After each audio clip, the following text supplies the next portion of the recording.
Hi, I'm Tim Gideon for PCMag. Today we're looking at the iPad 2 available from Apple on March 11th. It comes with a charger and a sync cable, no earbuds, which is a little silly since it has a headphone jack and starts at $4.99. This is what it looks like compared to the old iPad, which is the thicker one on top that does not have the rounded edges. The same 30-pin connector and built-in speakers sit at the bottom of the back panel, and above the volume controls, a new rotation lock or mute switch. You choose which you want it to control in the settings menu.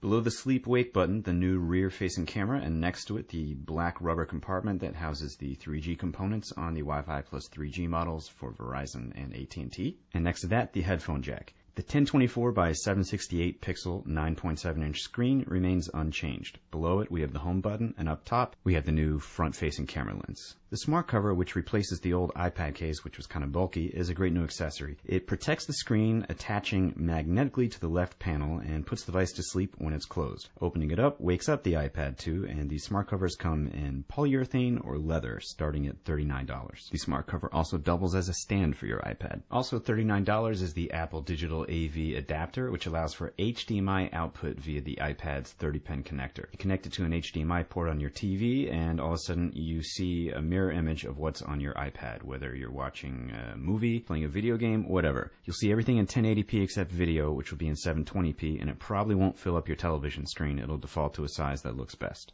So let's check out the camera app. It shoots video in 720p, and tapping on the screen changes the aspect ratio of your view but does not affect the actual recording. Video and photos you take can be accessed by clicking on the lower left corner icon. There's no flash, and the rear-facing camera shoots images below 1 megapixel. It's more toy than tool, but the camera can be a lot of fun, especially in some of the other apps. One inclusion everyone expected was FaceTime, Apple's video chat app. It's the main reason for the VGA quality front camera. Making and placing calls is easy, but there's no HD level video like there is on the new MacBooks. The app works much in the same way it does on the iPhone and iPod Touch, and it only works over Wi-Fi. The new iMovie app is $4.99 and also similar to the iPhone's iMovie app. It's easier to use though because it has more screen space, which makes editing a little easier. You can also add generic music or songs from your iTunes library or add sound effects.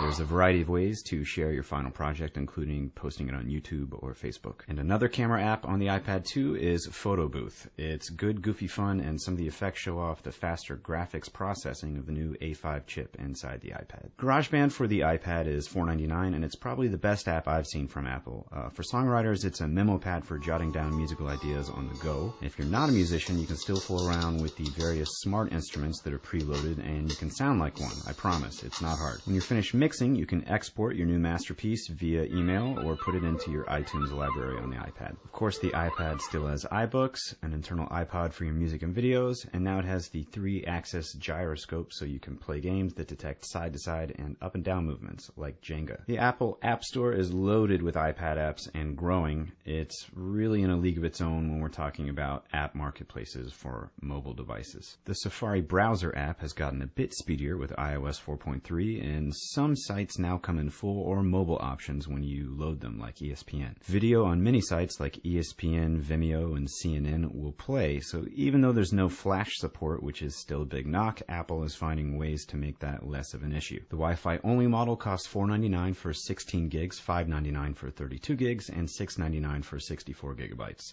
The pricing for the Wi-Fi and 3G models is $6.29 for 16 gigabytes, $7.29 for 32 gigabytes, and $8.29 for 64 gigabytes. Don't forget, you'll also have month-to-month service plans from both AT&T and Verizon. Their plans differ. You should check them out online, but there's no long-term service contract to tie you down. There's more to discuss, including the Apple TV AirPlay functionality and also the new Android Honeycomb tablets and how they'll fare against the iPad 2. For more coverage than you can possibly imagine, head to PCMag.com. Thanks for watching.